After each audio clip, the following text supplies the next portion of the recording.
السلام علیکم۔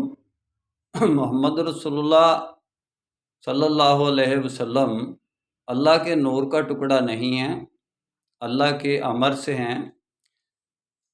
اللہ تعالیٰ نے کتنی مرتبہ قرآن میں فرمایا ہے کہ بشر مثلکم، یعنی کہ تمہارے جیسا ہی ایک انسان ہے۔ اگر میں فرشتہ رسول پیدا کر دیتا تو تم کہتے کہ ہم نے کیسے اطاعت کریں گے اور کیسے یعنی کہ ہم پیروی کریں گے، تو اس لیے میں نے بشر تمہاری صورت میں نازل کیا اور اس کو ایک تم پر فوقیت یہ دی کہ فضیلت یہ دی کہ اس پر وحی نازل ہوتی ہے اور تم پر وحی نازل نہیں ہوتی، اس کی اطاعت کرو، اس کے بارے میں کہا گیا۔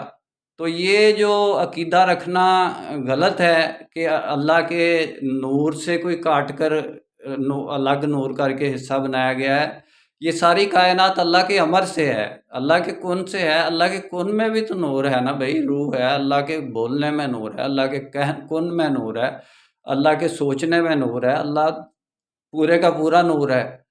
تو وہ کسی طرف سے بھی نور اپنا دے سکتا ہے کسی کو، وہ یعنی نور ہدایت کی شکل میں بھی ہم کہہ سکتے ہیں کہ محمد رسول اللہ صلی اللہ علیہ وسلم نور ہے، لیکن یہ نہیں کہہ سکتے اس کے امر میں سے ہیں۔